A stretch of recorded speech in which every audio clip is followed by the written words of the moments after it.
Y estamos hablando aquí mucho de la vida padre, la vida de lujo total, que hoy publica ABC, que descubre cómo la cúpula de Podemos ha vivido y vivía hasta hace muy poquito, gracias a la generosidad sin límites del gobierno de Chávez, en hotelazos, los resorts de la bomba, mientras estaba el pueblo pasando miseria y auténtica penuria. ¿Quieren ver ustedes todos los detalles? Los hotelitos de la cúpula de Podemos, pues ahí los tienen. La predilección de los gobiernos de Chávez y ahora de Nicolás Maduro por la Fundación CEPS, a la que pertenecen algunos de los líderes de Podemos, no era ningún secreto y hoy, gracias a la información publicada en ABC, los datos se corroboran. El diario asegura que Venezuela ha firmado varios convenios con esta organización que le han dado unos 300.000 euros anuales, alrededor de 4 millones en los últimos 12 años. Un buen pellizco de ese dinero gastado en Venezuela ha ido a parar a apartamentos en las mejores zonas de Caracas con un alquiler mensual de 1.500 euros, concretamente en el Country Club de la capital, zona residencial conocida como El Bosque, un lugar privilegiado con campo de golf y con vistas al pico Naiguatá, las más cotizadas de la capital. Nada menos que 4 apartamentos llegó a tener CEPS en 2010 en la lujosa torre y otros 2 en Residencial Solano, a un solo kilómetro del Bosque. El gobierno de Hugo Chávez también ponía al servicio de Luis Alegre y Carolina Vescanza, entre otros, 3 vehículos, uno de Presidencia, otros de Televisión Pública Telesur y otro del Ministerio del Poder Popular para la Comunicación. Un lujo no apto para todo el mundo, al que además hay que sumar el sueldo que cobraban de entre 1.200 y 1.500 euros al mes, más unas dietas, la más básica de 500 euros. Pues ahí lo tienen ustedes, ¿eh? Qué bien viven algunos a costa de la miseria de otros. ¿Quién ha descubierto esta información? Javier Chicote, periodista de ABC. Javier, enhorabuena, bienvenido. Cuéntanos, el chavismo a todo plan, lujo, a los chicos de Podemos. Una doble moral enorme, porque además esto lo hacían a través de la Fundación CEPS, a la que no han pertenecido la inmensa mayoría de los líderes de Podemos, entre ellos Pablo Iglesias, y esta fundación dice que lucha contra los desastres del capitalismo, que va a acabar con el género humano directamente, y ellos pues van a salvar al género humano con una serie de políticas de izquierdas. Entonces, cuando nos vamos a la práctica, lo que vemos es... O sea, iban a acabar con el capitalismo desde los hoteles de más lujo de Caracas. Claro, es esto. Entonces, resulta que en Venezuela... Esta fundación en Venezuela firmaba, la forma de funcionar era siempre la misma. Se desplazaban allí los líderes de la fundación y acordaban una serie de convenios con distintos ministerios venezolanos. Y podía ser el más jugoso siempre el convenio que se firmaba con el Ministerio de la Presidencia, unos 250.000, 300.000 euros al año. Entonces, con ese dinero, en parte, ¿qué hacían? Alquilar las casas en las que iban a vivir allí. ¿Elegían lugares modestos? No, elegían los lugares donde vive la clase alta de Caracas, entre otros, por ejemplo, el Country Club. Es decir, tenemos a los comunistas en el club de campo, ¿no? Entonces, y ahí pues hay unos apartamentos que costaban 1.500 euros al mes, que 1.500 euros es dinero en España y en Venezuela mucho más. Allí un sueldo pueden ser, no sé, 300, 400 euros. Estos eran apartamentos de 1.500 euros de la zona norte de Caracas, que miran concretamente a la montaña que separa Caracas del Caribe, que son las vistas más privilegiadas de Venezuela. Lo estamos viendo, con todo el lujo de comodidades. Eso es la zona del club de campo, el club social del club de campo del country. O sea, club. Los señoritos de Podemos con club social, supongo que golf, no sé si golf. Hay un campo de golf, efectivamente. Hay un campo de golf en el country club y de hecho las vistas de los apartamentos son al campo de golf y a la montaña. O sea, esto es los señoritos de la casta en toda regla. A mí es que de verdad que se me abren las carnes. O sea, vivían a todo plan, la gente pasando miserias y ellos en apartamentitos de 1.500 euros al mes con sueldos allí de 300 euros. En torno a 4 millones de euros ha cobrado esta fundación de Venezuela en los últimos años en distintos convenios. Luego tenían coche a su disposición y además Hugo Chávez los quería tanto que les puso un despacho al lado del suyo. Y ahí había un despacho con 3 puestos de trabajo para los asesores españoles de la Fundación CEPS que enviaban allí a Venezuela, que solía ser un jurista, un constitucionalista y otros expertos. A ver, Beatriz Talegón, permitidme que yo le invite a Beatriz Talegón, que denunció en la Internacional de Jóvenes Socialistas los coches de lujo de los socialistas y ahora estos a los que tú apoyas en la manifestación. ¿Cómo se te queda el cuerpo al saber que vivían así de pobres en esa Venezuela paupérrima? A ver, no son estos a los que yo la manifestación del cambio. Vamos a ir separando, y lo he dicho desde el principio, yo no voto a Podemos ni apoyo que haya movimientos democráticos y transparentes. Pero los que están al frente de esos movimientos resulta que viven como marajás ante un pueblo que está pasando miseria. ¿Esto cómo ahora, se te queda entrando en el asunto, a mí esto es, como decía Ana Grau antes, o sea, esto es lo que yo en su momento critiqué en la Internacional. Es otro contexto, porque los míos de la Internacional era un congreso político, pero es que aquí me da igual. O sea, si tú estás defendiendo lo que estás defendiendo ahora, si estás levantando la bandera por lo mismo que la he levantado yo en la Internacional Socialista, vamos a ver, yo cuando estuve en Cascais, todos se quedaron a dormir en ese hotel donde era la historia y yo me fui a la pensión Percy, sin calefacción y sin agua caliente. Por eso alabamos tu actitud aquí. Claro, o sea, me refiero, no vale solo con dar el grito, sino que también, vamos a ver, yo cada vez que he hecho cualquier cosa, hemos estado siendo ejemplares. Yo no me he gastado más que lo indispensable en mi organización cuando no es mi dinero. Bueno, o sea, si este viaje se lo pagan ellos con su dinero, oye, que se lo gasten donde quieran. El problema es que el gobierno de Venezuela... Están denunciando a la casta, el problema que yo veo en todo esto, efectivamente, es que el gobierno de Venezuela, tengo la sensación, lo dejo entre comillas porque se tendrá que demostrar, está invirtiendo mucho dinero en campañas de propaganda, en publicidad, por dar una imagen, en lugar de prestar atención a los problemas reales que hay en su país, porque compañeros míos de partidos de allí es que no tienen comida, es que les han disparado y les han pegado un tiro por manifestarse desde la oposición. Pues esto es gravísimo. A ver, esto es una incoherencia tremenda. De uno en uno. Por favor, Ana, de uno en uno. Es que Maduro ha amenazado a las empresas españolas con expropiarlas si los medios españoles siguen criticando a Podemos. Quiero decir, esto ocurrió, si fuera Iberdrola estaría preocupado. Pero es que déjame decirte en la última hora.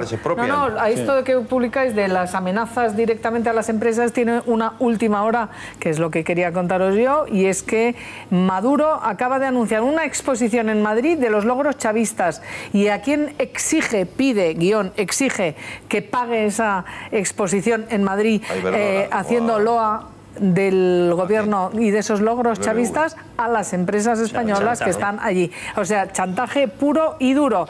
Y dice que ha instruido al canciller Delcy Rodríguez a reunirse con los ejecutivos de las empresas españolas que hacen negocios en Venezuela para obtener su apoyo. ¿Y qué es lo que quiere que vendan las empresas españolas en Madrid del 1 al 3 de marzo próximo, en lo que ha llamado Expo Venezuela?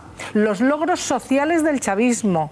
Dice que lo que quieren es que cuenten cómo editan más de 5.000 títulos y casi 20 millones de libros por año, por ejemplo, que se entregan gratis, que construyen 700.000 viviendas en apenas 3 años y que este año van a entregar 400.000 euros. Esa 400.000 viviendas. Esa propaganda que están exigiendo las empresas españolas es la que hacía Monedero, efectivamente, que es lo que cuando Monedero llegaba a escribir artículos diciendo que, bueno, que eso que las venezolanas no puedan comprar compresas en un supermercado no es para tanto, porque en Latinoamérica nunca ha habido tanto acceso a esos productos sanitarios, que peor es España, en lo que te pueden echar de la universidad si no pagas la matrícula, decía. Entonces, lo que están exigiendo ahora las empresas en esta información que dimos ayer es que obliga a los medios de comunicación, es decir, que Telefónica, que Mafre, que Repsol nos obliga a los medios de comunicación a levantar el pie del acelerador, a no criticar a Podemos, a no denunciar cómo se han llevado el dinero público a través de fundaciones que gustosamente ha pagado el gobierno de Chávez. ¿Qué les pasa a las empresas? Pues que tienen miedo. Muchos no quieren hablar. Hombre, porque vamos a ver por qué. ¿Queréis ver por qué? Hombre, porque están en un gobierno, viven en un país donde su máximo jefe decía cosas como estas. Ese edificio ahí, ¿qué es? Ese es un teatro antiguo, ¿no era? Ajá, pero eso está en manos del gobierno, ¿verdad? Sí, en este momento está en manos. ¿Y este edificio? Es un edificio que tiene comercio privado de joyería. Exprópiese. Esa casita que se ve ahí con 2 balcones. Y ahí lo que están en unos negocios. Exprópiese. ¿Cómo no, presidente? ¿Este edificio aquí cuál es? También es un edificio que tiene locales comerciales de propiedad privada. Expropiese, señor alcalde.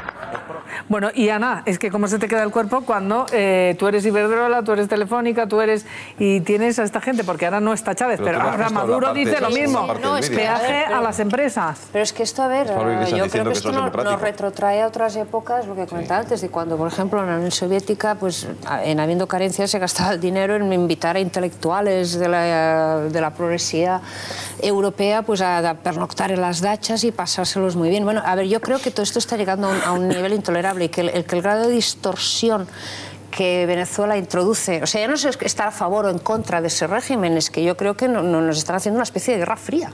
O sea que yo me siento agredida por esta gente. Entonces, a ver, yo creo que no es ninguna tontería que la gente, pues, que nuestros políticos todos, del primero al último, se retraten. O sea, esto no solo es una inmoralidad por el tema de los hoteles, que también, es que realmente parece que hay como un afán de desembarco. O sea, no solo que por ejemplo, Fidel Castro, o sea, quieren modificar nuestro ordenamiento político. Es extender la revolución bolivariana. Sí, es digamos, que no se conforman contra un casa que lo quieren traer aquí. Pero sobre esto, Carlos, te pregunto, porque quiero que veamos a Diosdado Cabello, que es el número 2 de Maduro. Ya no está Chávez, pero está Maduro. Su número 2, ¿qué es lo que ha dicho? Parece que lo acababa de oír Ana. Mírenlo. Ahí está lo que pasó en Grecia. Ahí está lo que va a pasar en España, más temprano que tarde. Eso es el chavismo que anda dando la vuelta al mundo entero. El chavismo, Carlos tiene la palabra ahora, Antonio. A ver, vamos a ver. Perdóname, Carlos y Carlos. Vamos a ver, en el año 98 llega Hugo Chávez, ¿verdad? Los logros sociales desde el año 98 de Venezuela se resumen en que es el país de todo el mundo que más poder adquisitivo ha perdido, su población, en que más inflación acumulada tiene, es decir, de nuevo más pérdida de poder adquisitivo se le suma a su población, y en que han batido el récord de asesinatos por año. En inseguridad 25.000, ¿no? Efectivamente, en asesinatos en las calles de Venezuela, ¿vale? Desde el año 98 está el régimen de Hugo Chávez. ¿Sabéis en qué año llegan los asesores de Podemos allí? En el año 99. Entonces, vamos a ver, cuidado, es que esto no solamente es que en estos momentos Venezuela esté respaldando y presionando para que no se le haga crítica a Podemos. No, es que Podemos o la gente de Podemos a través de la Fundación CEPS ha estado asesorando desde el inicio de la etapa de Hugo Chávez y ahora sigue con Maduro para que la evolución de Venezuela haya sido la que es. Es que cuando vemos que ellos se refugian en hoteles de lujo, ellos eran los responsables de asesorar sobre el modelo económico en Venezuela desde el año 99. Carolina Vescanza, que ha estado cobrando por determinadas encuestas que estaba realizando, bueno, aquellas encuestas fue acusada por la oposición venezolana en el año 2006 de estar alterándolas para respaldar y dar una fotografía social totalmente falsa en defensa de Hugo Chávez. Y está grabada en defensa de Hugo Chávez en el año 2006. Es decir, esta gente lleva marcando el rumbo de Venezuela desde hace muchísimo tiempo. Por eso los tenía allí Hugo Chávez, por eso los sigue teniendo Maduro. Entonces, no es que ellos ahora se rían de esa gente, es que ellos han contribuido con su asesoría a que la gente de Venezuela esté en la situación en la que está ahora. Venezuela en el año 98 tenía el mismo poder adquisitivo medio, la misma renta per cápita que tenía Chile. En estos momentos no pueden comprar una compresa, no pueden comprar un pañal y no pueden comprar ni un paracetamol. Ni un antibiótico, Carlos Carnicero. Vamos a ver, yo creo que conozco bien Venezuela. Estuve viviendo 6 meses en el año 88, conocí a los presidentes Caldera y al socialista, que no me acuerdo cómo se llamaba a la cabeza del socialdemócrata. Y después he estado 3 o 4 veces. He coincidido, he comido 2 veces con Hugo Chávez, he coincidido con los líderes de Podemos allí y he visto lo que hacen, ¿no? Yo creo que hay 2 etapas. La primera etapa de Hugo Chávez se puede explicar como un movimiento de liberación de una situación que era insostenible en la época democrática, en la que había un nivel de corrupción. Igual, eso. Segunda parte es el desmoronamiento a través de un fracaso económico, ¿no? Es decir, Venezuela ha fracasado económicamente, no puede, a pesar de ser uno de los países más ricos de petróleo del mundo, no puede abastecer a la población, y en este momento la desesperación indica dar manotazos de ahogado. Es decir, ahí vienen las campañas exteriores. Recuerda al franquismo y recuerda muchas cosas. Cuando hay un problema insoluble, hay una campaña exterior.